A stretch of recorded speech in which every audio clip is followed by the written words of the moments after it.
Ser, como siempre, poder compartir con ustedes en este pequeño espacio que tenemos para el desarrollo de la materia, ¿vale?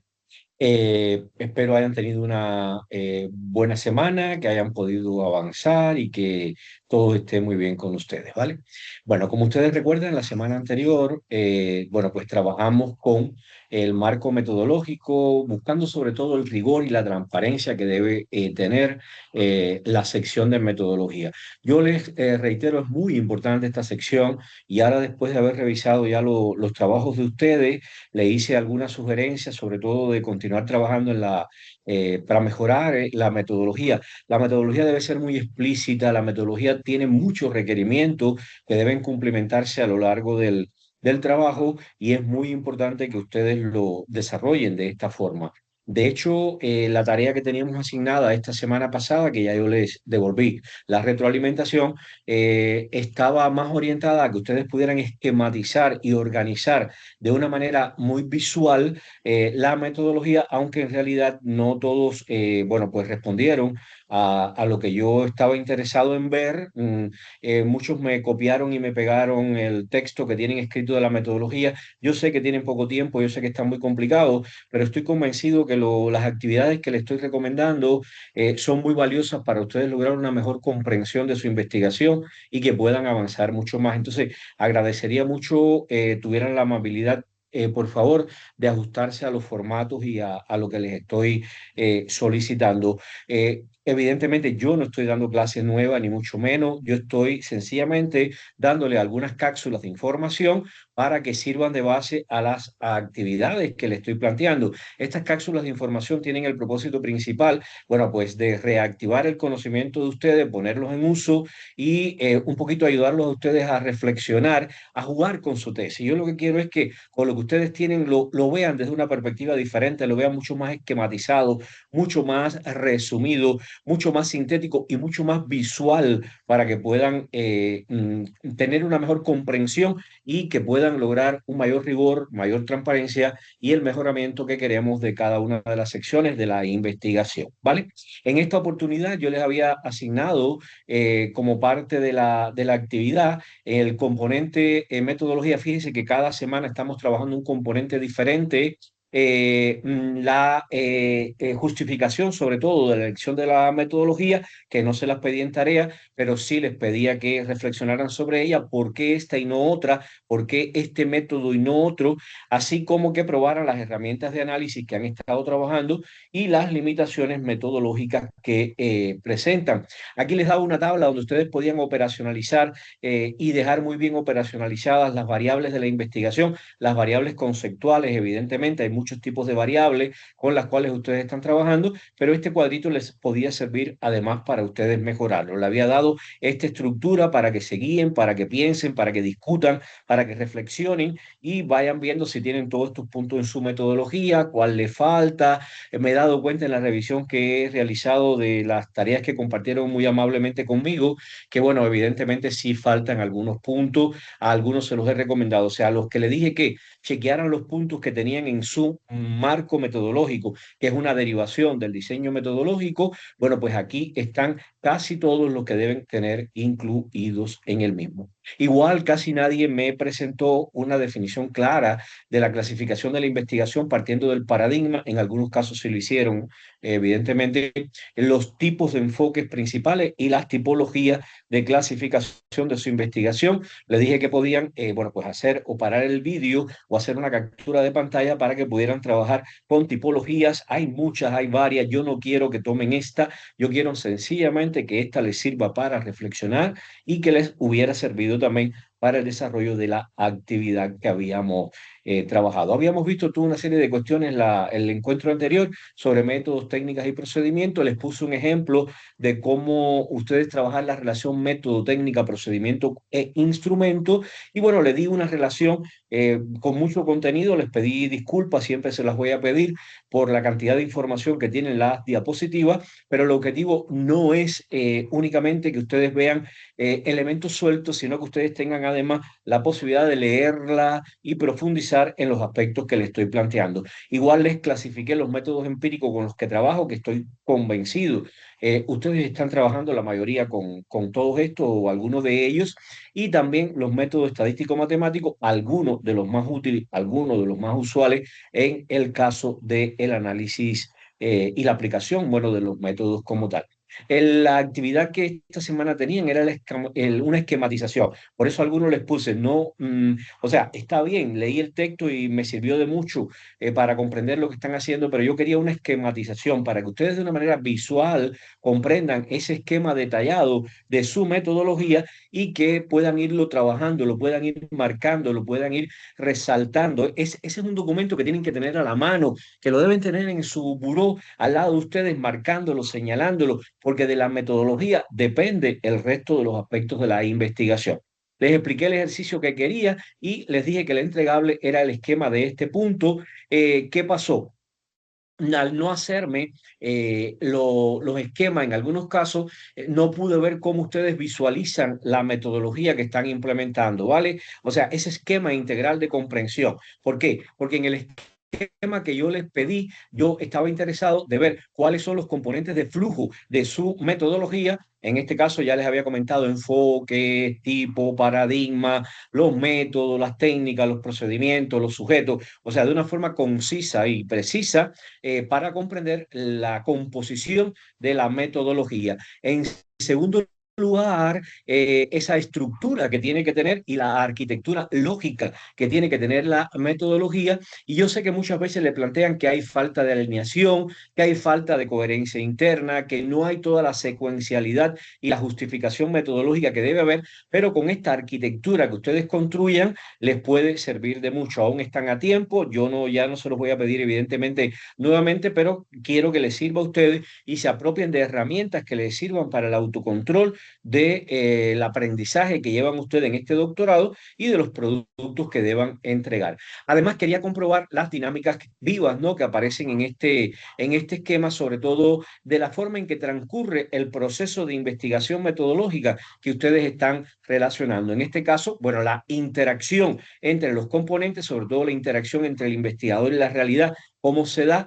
En segundo lugar, la interpretación, cómo se convierten los datos en hallazgos y proceden al análisis, la interpretación, etcétera, de estos resultados, así como la validación, en este caso a través de triangulación, a través de la credibilidad, de la transparencia y de todos los elementos que deben caracterizar estas dinámicas del mismo. De todas formas, esto se los pongo aquí para el que quiera leerlo, el que quiera verlo, es una idea de cómo cada componente clave de la metodología debe ser comprendido, cómo debe ser estructurado y para qué dinámica les va a servir. Les reitero, muchas veces les plantean, muchas veces les dicen que, bueno, falta alineación, falta esto, falta lo otro, evidentemente porque hay que comprender cada uno de los componentes para que se puedan establecer todos los nexos y todas las relaciones que le comentaba anteriormente. Una pequeña lectura a esto que aparece aquí les puede servir de mucho asociado a la estructura que anteriormente les di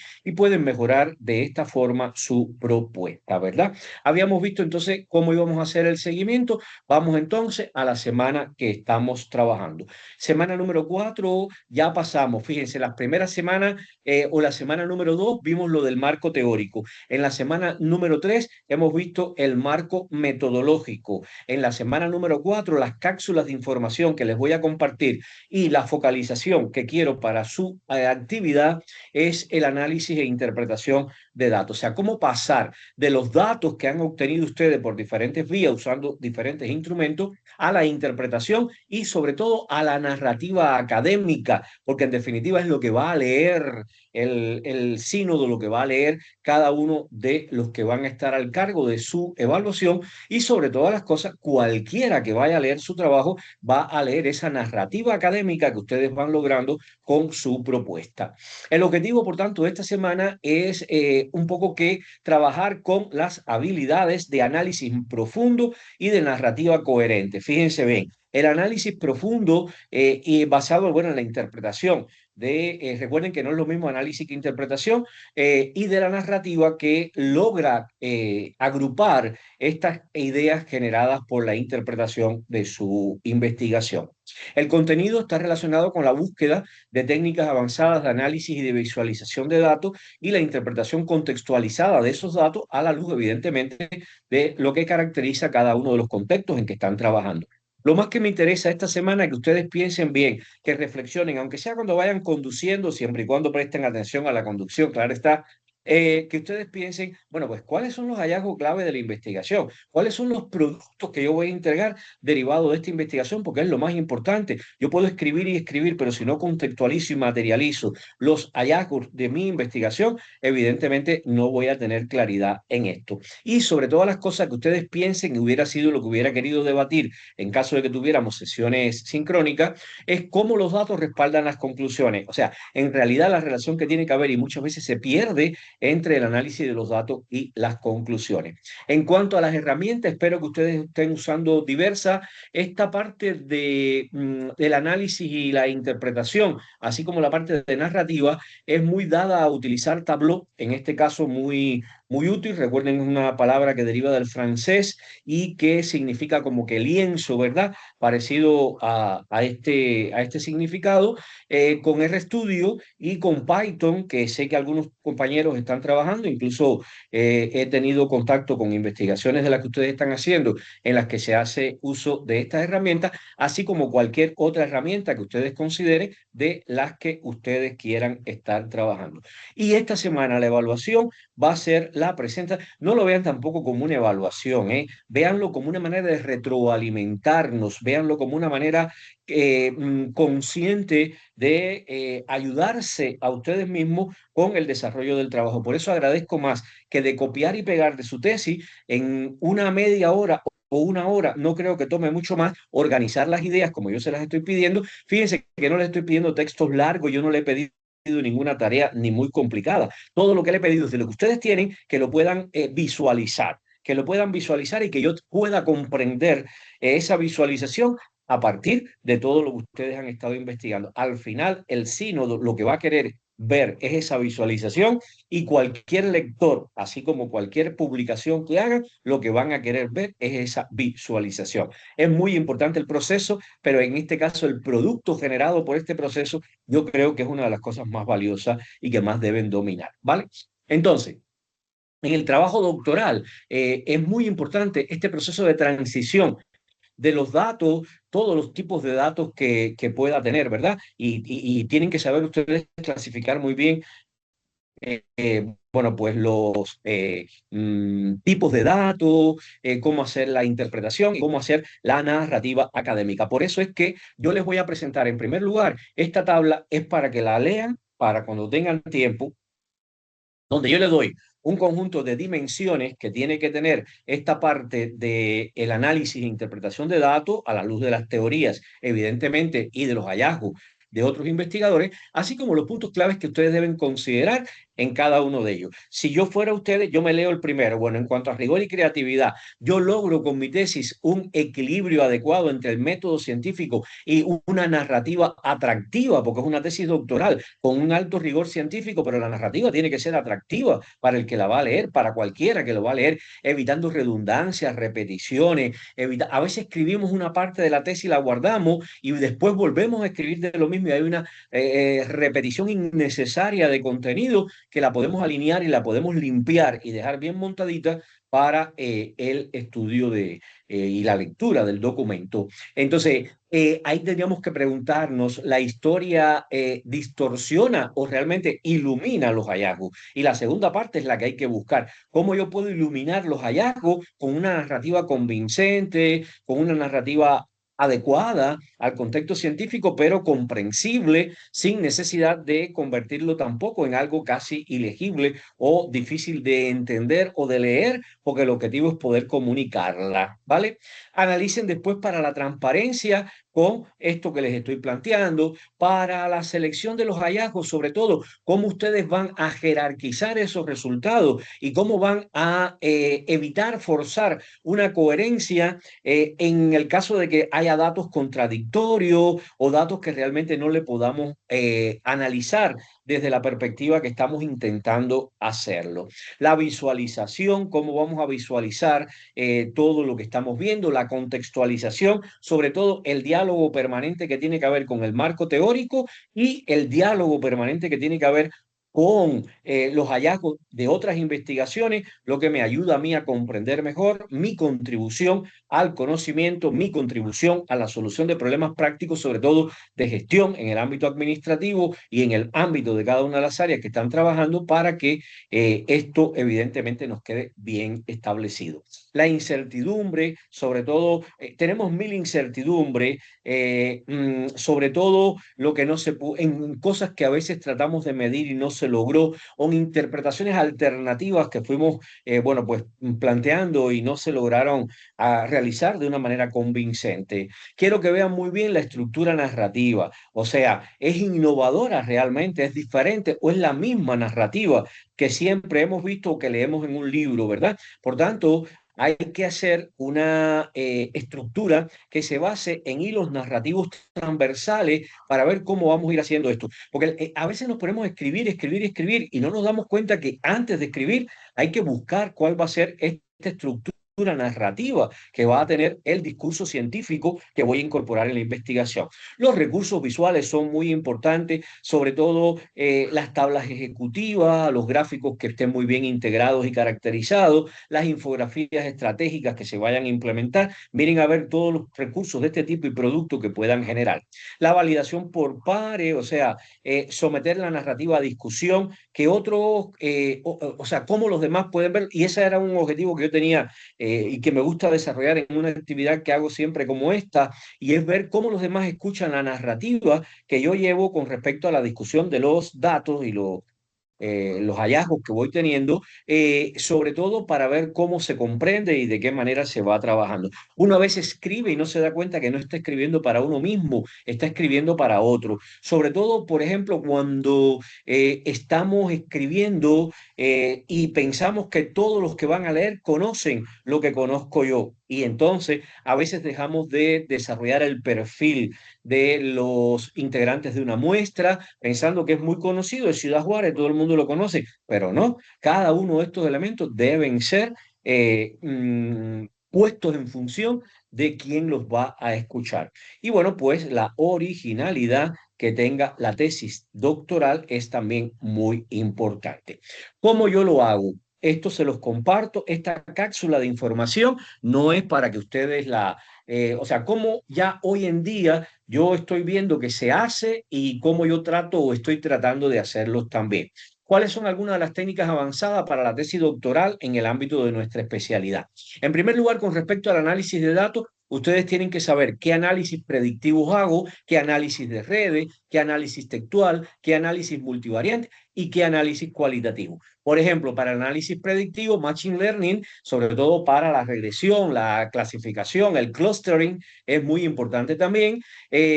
También para el análisis predictivo son muy útiles los modelos econométricos avanzados. Evidentemente, yo no sé si todos los dominan, están trabajando con ellos, pero en el caso de que no, que sepamos que esto es lo que demanda, que esto es lo que requiere este tipo de análisis y por lo menos si no podemos hacerlo, porque evidentemente en este momento con la dinámica tan fuerte que tienen todas estas tecnologías, no las dominamos, pero bueno, podemos encargarla, podemos hacerla en colaboración con un experto o por lo menos a través de una guía en la que podamos utilizarlo y podamos hacerlo. Sé que lleva muchísimo tiempo, aprenderlo es realmente un reto, pero sí nos puede llevar muy al resultado que queremos. Y por ejemplo, las series temporales o el forecasting, que también es muy útil para esto. Con respecto a las redes, por ejemplo, la network analysis es muy importante. En el análisis textual, la minería de texto, el text mining, por ejemplo, el análisis de sentimiento que hoy está teniendo un valor muy importante y me ayuda muchísimo a la comprensión de este punto. en el análisis multivariante, por ejemplo, el análisis factorial confirmatorio exploratorio o los modelos de ecuaciones estructurales, que sé que muchísimos de ustedes están trabajando, los análisis de conglomerados, o sea, los clústeres. Bien. Y en el análisis cualitativo, bueno, es muy útil para una tesis doctoral trabajar con la teoría fundamentada, o sea, grounding theory, o con los análisis temáticos con software, para lo cual se utilizan en vivo o Atlas T, y para el análisis del discurso. O sea, aquí les pongo para cada tipo de análisis. Ahora ustedes tienen que pensar, bueno, ¿cuáles análisis estoy haciendo? Bueno, pues aquí tienen una organización más o menos de las más importantes. Hay muchísimas otras formas de análisis de datos. Con respecto a la visualización de datos, ustedes tienen que ver cuál van a utilizar. Por ejemplo, si van a hacer una visualización interactiva, por ejemplo, los dashboard dinámicos, como Tableau, que le hablaba ahorita antes de esto, o Power BI, también puede ser. Para la visualización multivariante, por ejemplo, los gráficos de coordenadas paralelas o las matrices de correlación de diferentes tipos, por ejemplo, las avanzadas. Para la visualización de redes es muy útil o son muy útiles los grafos y los sociogramas y que tiene que ver con su investigación o los diagramas, aunque además esto no es para solo su investigación, esto es para saberlo como investigadores que son.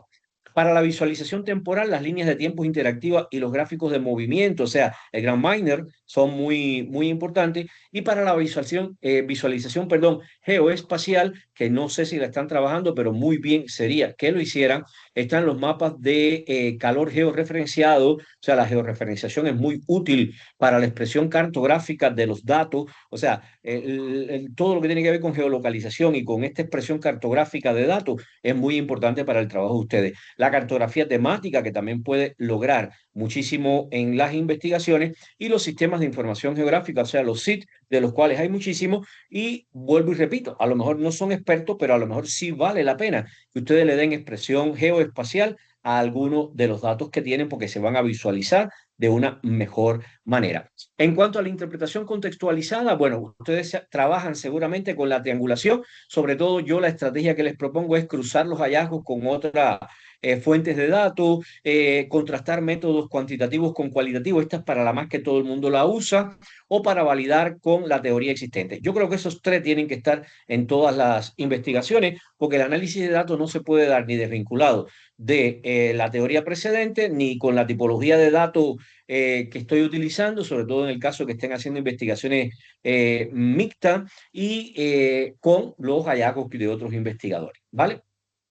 Para la interpretación también es muy importante el análisis de contraste, o sea, comparar con casos extremos o atípicos para ver cuánto se acerca o cuánto se aleja. Hace muchos años yo me acuerdo que había un coeficiente de similitud matemática que utilizábamos para ver cuánto se aleja o no del valor que estamos trabajando o del dato que estamos trabajando, y era muy útil, la verdad.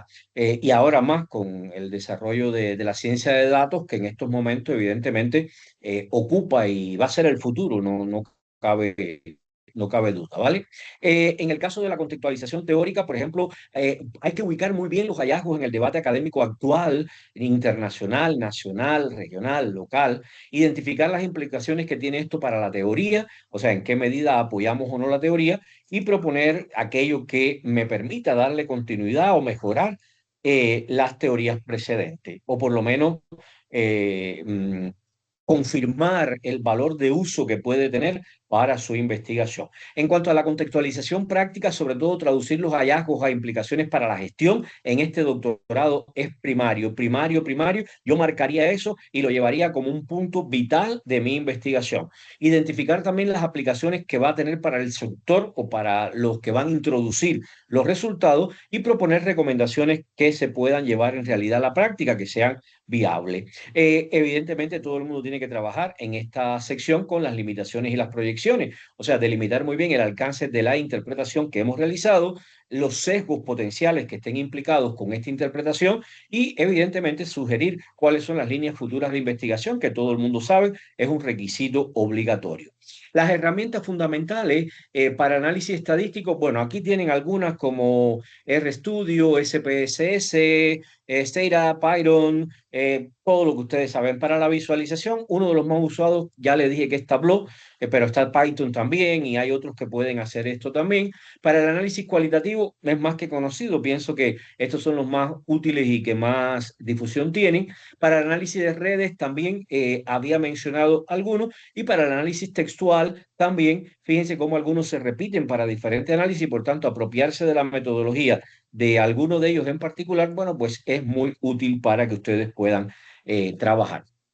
Una vez que ya hemos con estas capsulitas de información a modo de recordatorio buscado algunos elementos para anclar lo que queremos trabajar, recordemos que hay un protocolo de análisis e interpretación de datos. Este protocolo tiene una fase 1 de preparación y organización de los datos, donde hay una digitalización y un almacenamiento, hay una limpieza de los datos para buscar el enfoque que queremos trabajar y hay una familiarización con los datos. Esto lo tienen que hacer todos sí o sí, no hay otra, ¿eh? Esta es la única forma en que yo tengo para llevarlo adelante. En segundo lugar, hago en la fase número 2 el análisis de datos, utilizando las técnicas y procedimientos que más convengan. Para ello, para los datos cualitativos, puedo utilizar la estadística descriptiva, la estadística también inferencial, se pueden usar diferentes para los cuantitativos, perdón, ahí hay un error. Y ahí está, el primero es para los cuantitativos, ahí no sé por qué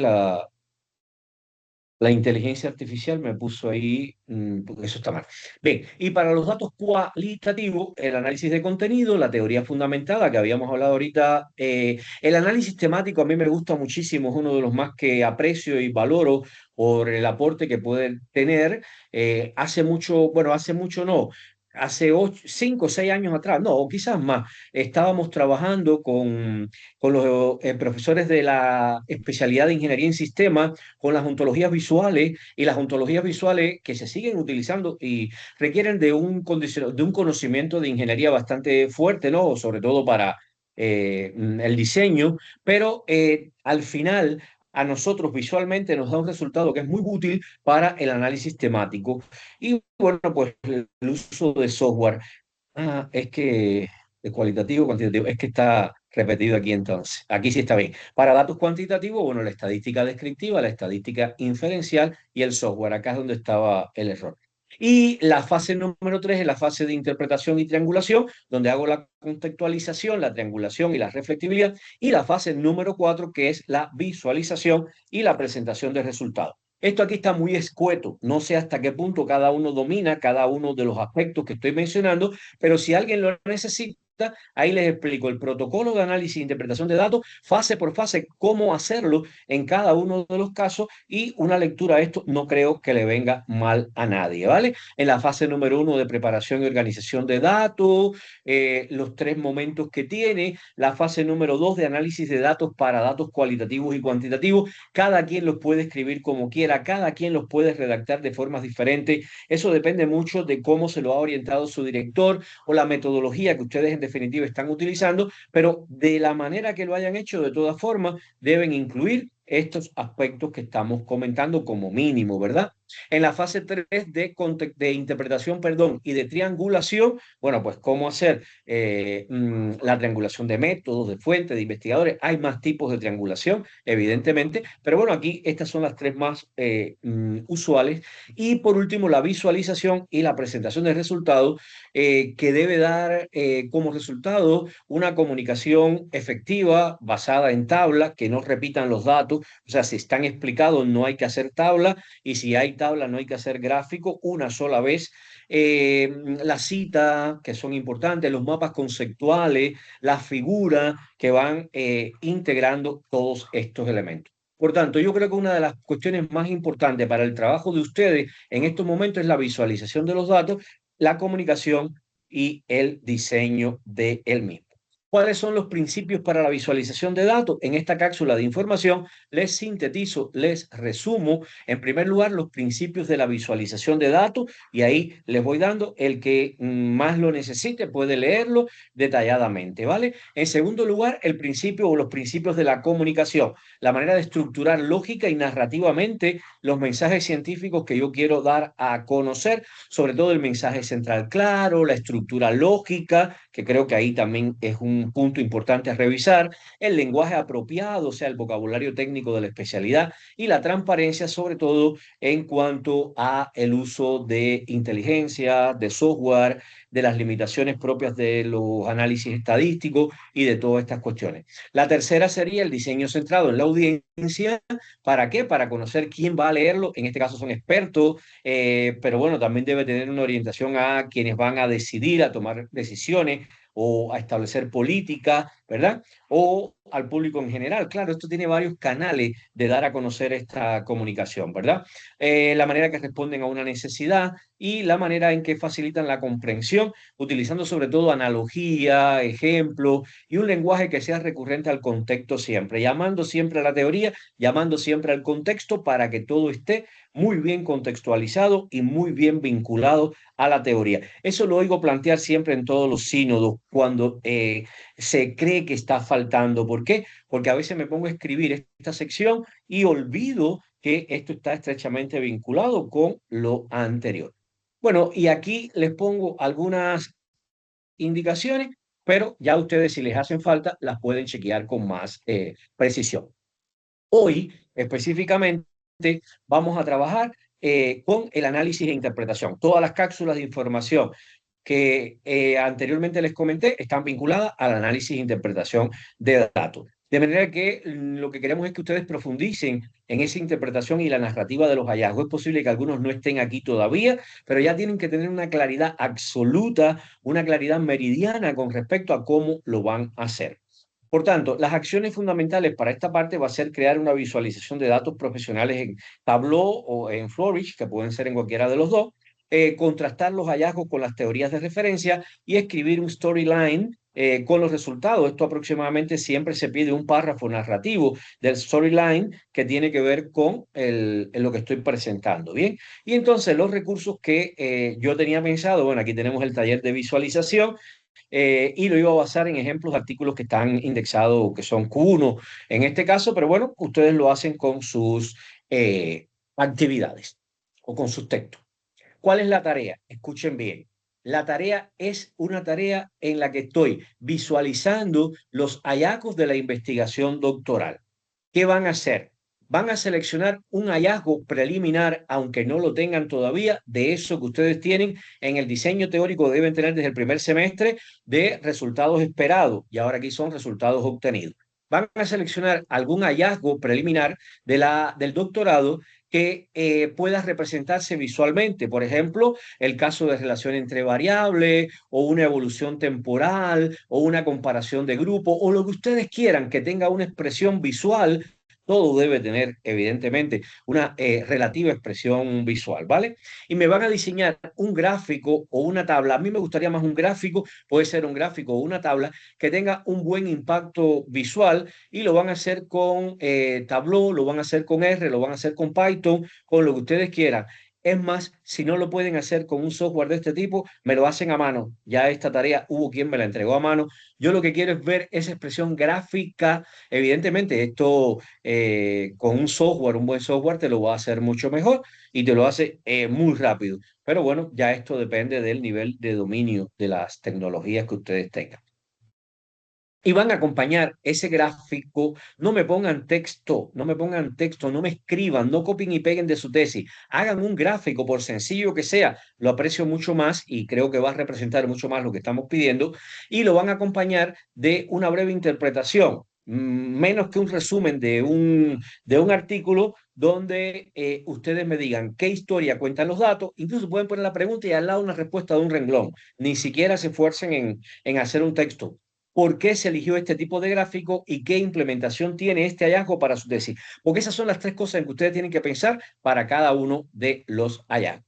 ¿Cuál es el entregable en esta semana? Un archivo con una imagen de gráfico, la tabla, o sea, un documento Word donde ustedes inserten la tabla o un documento de cualquier tipo que ustedes estén utilizando, donde ustedes puedan subirlo, o sea, que sea compatible también para subir y que ustedes me lo puedan subir. Yo agradezco mucho fuera en Word porque ahí puedo incluso poner el control el de revisión de Word. Igual, porque como en la misma plataforma lo reviso, a veces se complica más con otros tipos de documentos, pero bueno, ya eso va a depender de lo que ustedes crean. Y el criterio clave aquí va a ser aplicar los principios de Toste. En este caso es máxima tinta de datos, mínimo ruido, o sea, que interfiera en este proceso.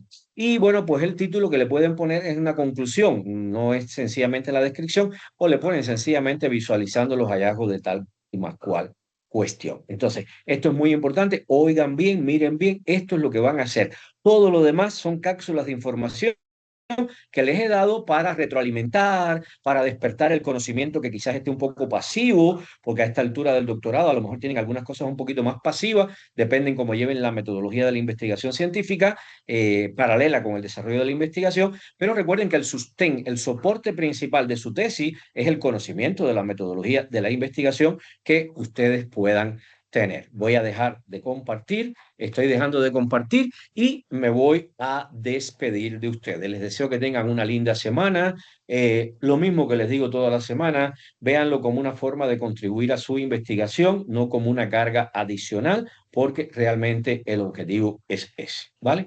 Que estén muy bien, les deseo mucho éxito, les deseo mucho avance y les digo, como siempre, pueden contar conmigo para lo que ustedes quieran. Es un placer, estamos en contacto y nos vemos la semana que viene. Hasta la próxima. Bye bye.